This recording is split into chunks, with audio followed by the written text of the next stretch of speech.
Hi, my name is Pat, and this is my channel, Book Chat with Pat, and I'm glad that you're here. Today is Poetry Thursday, and I'm devoting this episode to the poetry of the great 20th century American poet Edna St. Vincent Millay.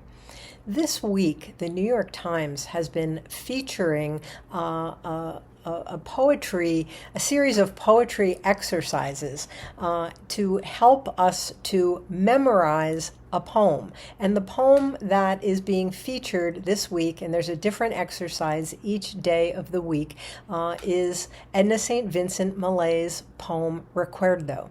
So I was discussing this delightful column in the New York Times with my dear friend Diane, who is also a former colleague. We were English teachers in a department together for many years, and we were talking about these wonderful exercises that the New York Times has been posting each day of the week.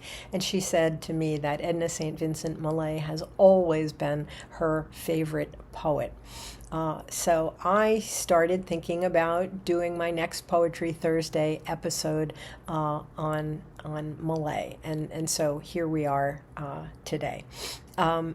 So Edna St. Vincent Millay was born at the end of the 19th century. She was born in February of 1892 in Maine.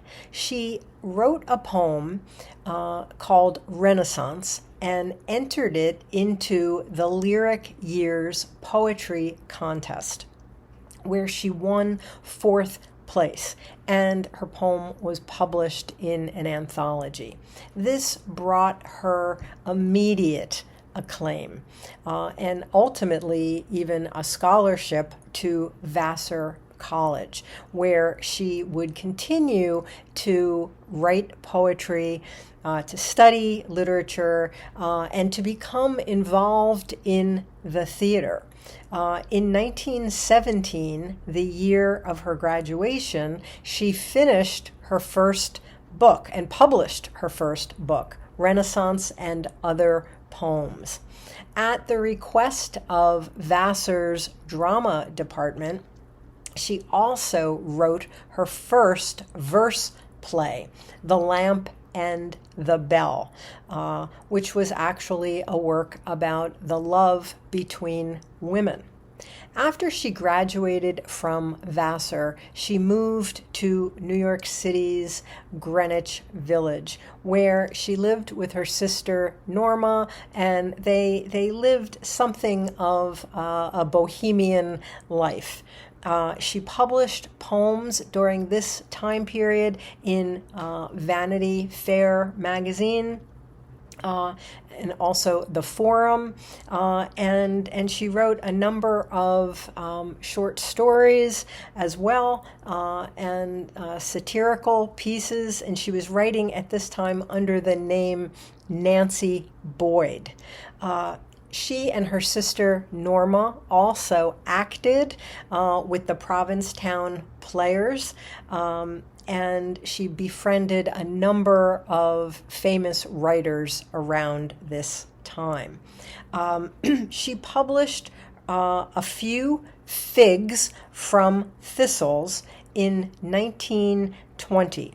And this was a volume of poetry that also was considered very controversial, in part because she took on female sexuality and feminist themes. In 1923, she won the Pulitzer Prize in Poetry for her book, The Ballad of the Harp Weaver.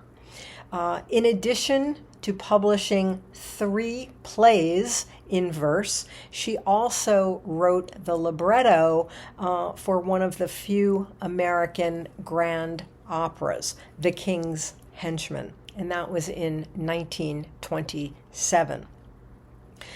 In 1923, she married Eugene Boissava, who was actually a Dutch businessman. And they stayed together for 26 years until his death. He gave up his own business pursuits in order to manage her writing career and setting up readings and public appearances for her. Many of these would help to really make her quite famous. She died at the age of 58 in October of 1950 in Austerlitz, New York. Her sister Norma was still living there when the young aspiring poet Mary Oliver found her way to the Millay home, and she became friends with Norma, and she eventually became employed by the family and helped to organize the papers of Edna St. Vincent Millay.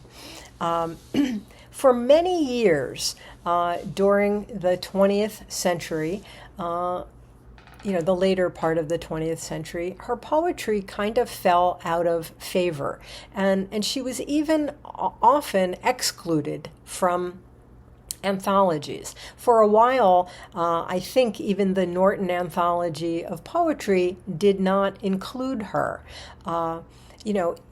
She's taking on very, very modern themes, but she did so in very traditional forms. And apparently these traditional forms had kind of fallen out of favor for a while.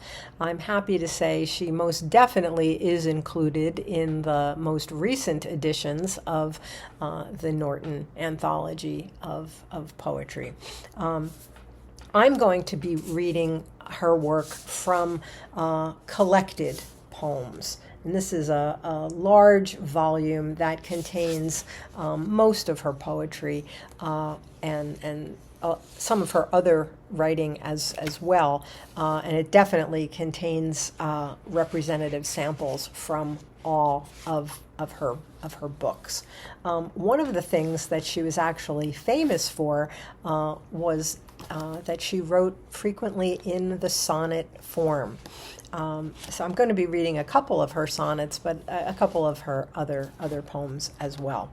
The first thing that I'm going to read is from her book entitled A Few Figs from Thistles. And this is just a very short little lyric, but in this poem, she coined a phrase that has become very famous since she first said it. And this poem is called First Fig. My candle burns at both ends. It will not last the night.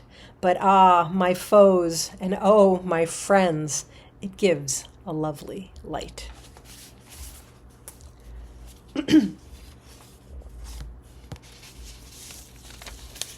Going to try my hand at reading the poem that's being featured this week in the New York Times. But if you have access to this column, I really urge you to check this out. And there are readings of this poem by Edna St. Vincent Millay included in the article if you check it online, and readings of the poem by all kinds of current writers and just a lot of famous people all trying their hand at reading this delightful poem. So this is Recuerdo. We were very tired. We were very merry. We had gone back and forth all night on the ferry. It was bare and bright and smelled like a stable, but we looked into a fire. We leaned across a table. We lay on a hilltop underneath the moon, and the whistles kept blowing, and the dawn came soon. We were very tired. We were very merry. We had gone back and forth all night on the ferry. And you ate an apple, and I ate a pear from a dozen of each we had bought somewhere. And the sky went wan, and the wind came cold, and the sun rose dripping, a bucket full of gold. We were very tired. We were very merry. We had gone back and forth all night on the ferry. We hailed, "Good morrow, mother," to a shawl-covered head, and bought a morning paper, which neither of us read. And she wept, "God bless you," for the apples and pears, and we gave her all our money, but our subway fares. And then I'm going to read a couple of her sonnets.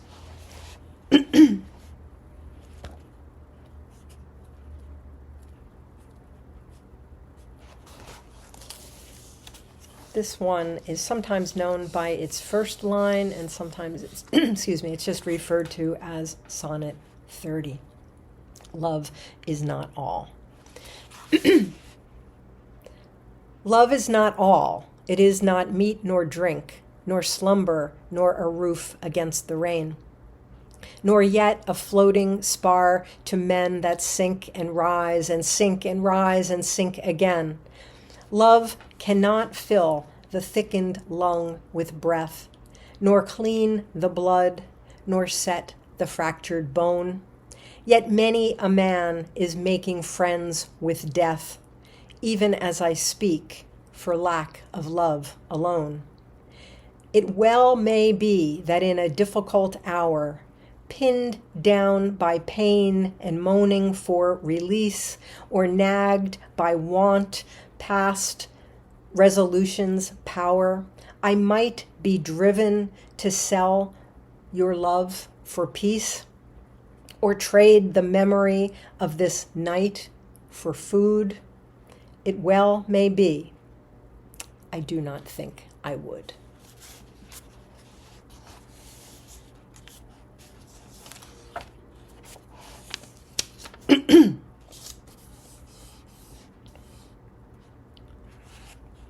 This is another sonnet, I being born a woman and distressed. I being born a woman and distressed by all the needs and notions of my kind, am urged by your propinquity to find your person fair and feel a certain zest to bear your body's weight upon my breast. So subtly is the fume of life designed to clarify the pulse and cloud the mind, and leave me once again undone, possessed. Think not for this, however, the poor treason of my stout blood against my staggering brain. I shall remember you with love, or season my scorn with pity. Let me make it plain. I find this frenzy insufficient reason for conversation when we meet again.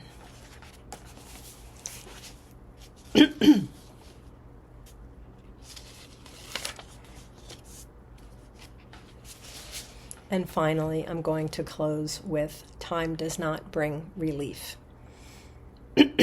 Time does not bring relief. You all have lied, who told me time would ease me of my pain. I miss him in the weeping of the rain. I want him at the shrinking of the tide. The old snows melt from every mountainside, and last year's leaves are smoke in every lane. But last year's bitter loving must remain heaped on my heart, and my old thoughts abide.